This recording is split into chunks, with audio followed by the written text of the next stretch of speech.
Olá, pessoal. Sou Alan Diego, biomédico formado pela Universidade Federal do Rio Grande do Norte, especialista em citologia clínica e também trabalho como assessor científico, certo?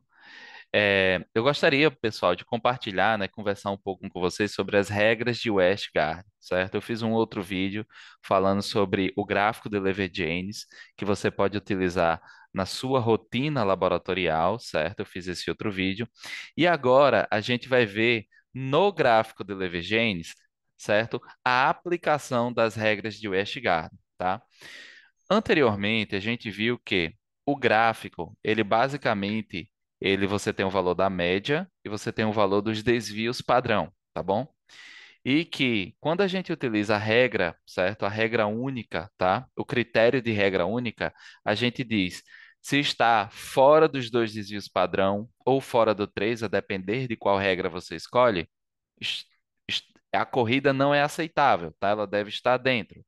Contudo, pessoal, a regra única ela é uma regra muito simples, tá? E daí a gente tem as regras de Westgard para deixar a coisa um pouco mais complexa e para fazer com que a tua assertividade no controle laboratorial seja maior. Por quê? O teu controle, ele pode dar fora, não porque você tem um problema, tá? Ele pode dar fora por um erro aleatório, uma coisa que ocorreu de forma aleatória, certo?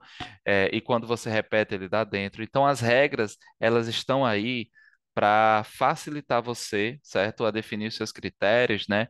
A utilizar o controle. Tá bom? Então, inicialmente, pessoal, o que que a gente vai fazer? A gente vai entender como é a nomenclatura da regra, tá? A nomenclatura, ela é bem simples. Ela vai ter um número maior, tá? Geralmente é essa nomenclatura que você vai ver, mas existem outras formas de se escrever. Ela vai ter um número maior, certo? E ela vai ter um número menor, certo? O número maior informa quantas medições foram realizadas, tá? Então, se o determinado controle nível um do colesterol, eu passei ele uma vez, é um. Se eu passei ele duas vezes, é dois. Três vezes, é três. Tá certo? Então, é a quantidade de vezes que eu passei, seja no mesmo dia ou seja em dias diferentes. E esse S se refere ao desvio padrão. Então, basicamente é quando eu firo, certo? Quando eu ultrapasso o limite do desvio. Então, 2S quer dizer que uma única vez, eu ultrapassei desvios padrão, tá bom? É, quando a gente vê isso aplicado no gráfico do Levi-James, vai ficar mais claro, tá? Mas basicamente essa é a nomenclatura, tá? Então vamos passar aqui para vocês verem a primeira regra de Westgard, tá? Pois bem, vejam aí no gráfico, tá? Perceba que o meu ponto, ele está, certo? Ele está abaixo do terceiro desvio padrão negativo, tá? Então, como o meu controle está dando abaixo, eu digo que uma vez ele violou o terceiro desvio padrão, ou seja, 3S. Vamos para a próxima. Vamos lá. Veja que essa bolinha, né, a gente está continuando a nossa análise. Essa bolinha cinza clara, ela violou o segundo desvio padrão aqui, ó. Ela está, mas não violou o terceiro, certo?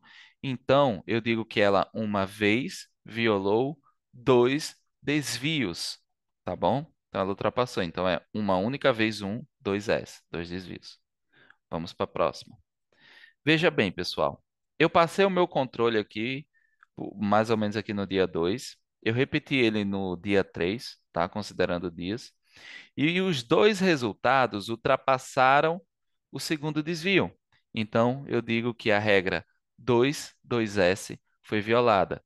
Duas vezes eu ultrapassei dois desvios. Poderia ser embaixo também, não tem problema. E a gente vai entender lá na frente o porquê dessas regras e quando eu devo considerar que minha corrida analítica está ok e quando ela não está ok, tá? A gente vai ver isso. Vamos só fazer uma apanhada aqui e conhecer um pouco as regras. Quando eu tenho, certo?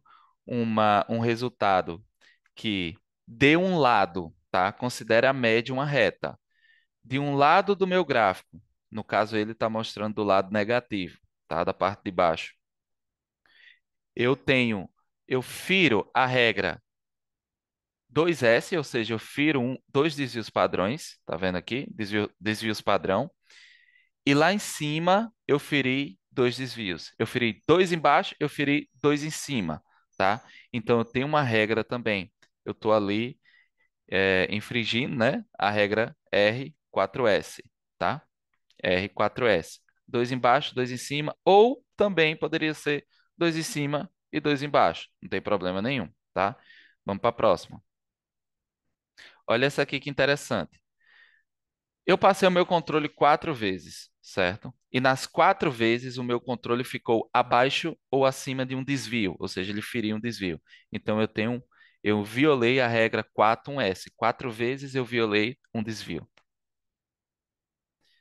Pronto. Essa aqui é bem interessante, pessoal. Veja bem. Imagine que eu passo o meu controle e esse meu controle, ele sempre dá de um lado da reta. Ou seja, vamos supor que minha média seja 50 de um controle. E o meu controle, ele sempre dá um valor acima de 50. Sempre. Nunca dá um valor menor que 50. Então, eu violo, tá? Se isso acontecer 10 vezes, eu violo a regra 10x. E isso nos indica uma possível tendência, tá certo? O meu resultado sempre ele está um pouco mais alto. Aí quando você vai ver, considerando que tudo esteja normal, o controle esteja bom, certo? A gente vai ver que os resultados dos nossos pacientes, em sua maioria, vai dar um pouco elevado, certo? Existem variantes dessa regra, tá? Eu tenho também a regra 8x, que ao invés de 10 eu tenho 8. Veja bem, pessoal, isso pode acontecer tanto na parte de cima quanto na parte de baixo, tá? E quando eu tenho 12, eu estou ferindo ali uma outra regra também, né, que é a 12x, bem parecida com a 10x, tá? Então, a depender da quantidade ali que esteja de um lado, certo? Da parte de cima do gráfico ou da parte de baixo, eu tenho o ferimento dessa regra. 8, 10 e 12, tá bom? Ó, uma coisa interessante.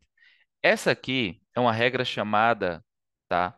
A regra A regra 8x, 12x, certo? Essa regra também são regras que não estão no escopo das principais, tá? São regras a mais, mas que a gente vai falar também. Se eu fiz três análises, dessas três, duas deu fora, então eu tenho a regra, duas deu fora de dois desvios, eu tenho a regra duas de 3, 2S, certo? Ou seja, de três tentativas que eu fiz, duas vezes ultrapassei 2S, como você pode ver aí no gráfico, tá? Então aqui, ó, aqui é bem interessante, ó. Eu passei três vezes, certo? Três vezes. E em todas as três vezes eu feri um desvio padrão. Então eu feri, certo? Eu tenho a regra três vezes, feri um desvio, um S, certo? Tanto embaixo quanto em cima, tá bom? Ou uma outra variante daquela outra regra. Então, 6x, seis vezes de um lado só, certo? Aí do gráfico, ok? Tá? E aqui a 9x também, ó, 9 vezes na parte de cima. Então, pessoal, uma outra regra também. Quando você observa uma tendência, tá? Uma tendência para cima, veja que os resultados eles escalonaram. Então tem uma regra chamada de 7T. Imagina que o teu resultado num dia dá 5, no outro dá 6, 7, 8, 9, 10. Ou seja, você escalonou esse resultado, tá? Então você tem uma violação da regra 7T, tá bom? E aqui, pessoal, é bem interessante. Se você entende a nomenclatura e se você entende, certo, o básico dessas regras, você consegue se achar, tá? E aqui, basicamente, eu tenho como é que eu uso essas regras no meu dia a dia, que é um resumo das principais e como eu uso. Veja bem, se eu tenho a regra 1, 2S ferida, tá? Eu feri uma única vez dois desvios, ele diz aqui, ó, sob controle, aprovar a corrida analítica. Então você pode continuar utilizando o teu equipamento. Agora, se você tem a regra 13S, uma vez eu feri três desvios, 22S, duas vezes eu feri dois desvios. Veja bem, se eu ferir uma vez 12S, eu tenho ali a minha corrida aprovada. Mas se eu ferir duas vezes dois desvios, eu já rejeito a minha corrida analítica, tá certo? Se eu tenho a regra 4S, rejeito minha corrida, ou seja, que é aquela que você fere duas vezes embaixo e duas vezes em cima, tá? Desculpa, uma vez embaixo, uma vez em cima, R4S, certo? Se você tem a 4S, ou seja, quatro vezes ferir um desvio, rejeita a corrida, tá? Ou a DX, rejeita a corrida. Aqui não tem aquelas outras regras, aqui só tá a principal. Alan, e o que que eu faço quando isso dá fora? Pessoal, quando dá fora, e aí você vai na causa, tá? Geralmente a gente segue um fluxo, tá? A gente segue um fluxo. Primeiro, a gente desconfia primeiro do seu controle. O seu controle é um controle preparado há poucos dias, está dentro do prazo de preparação, é um controle liofilizado, é um controle líquido, certo? Foi armazenado corretamente, tudo certinho ainda está fora, eu faço uma calibração do meu equipamento. Existem equipamentos que utilizam mais água, por exemplo, que eles precisam de calibrações mais periódicas. Existem equipamentos, certo, que são aqueles que não lavam as próprias cubetas ou de química seca, que eles fazem o quê? Eles utilizam no caso da química seca, não utiliza água, e os que não lavam a cubeta, né, que criam a sua própria cubeta descartável, utilizam também pouca água.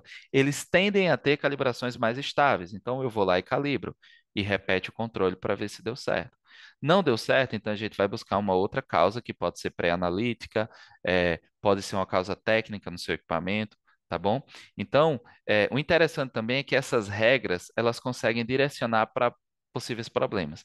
E como eu disse, elas são editáveis no seu equipamento. Você pode, eu quero considerar que o equipamento me mostre a regra 1.2S. Quando ferir o 1.2S, mesmo que nas regras de Westgard ele não, ele não se importa, né? Ele deixa aprovar a corrida analítica, eu quero que o meu equipamento informe, porque eu tenho um alto critério de qualidade, tá bom? Então, isso aí são as regras de Westgard, tá bom? Que você aplica no seu dia a dia laboratorial, certo? Um abraço, pessoal. Espero que tenha ficado claro. Qualquer dúvida, é só perguntar que eu respondo. Tá bom? Obrigado. A minha cachorrinha aqui aparecendo.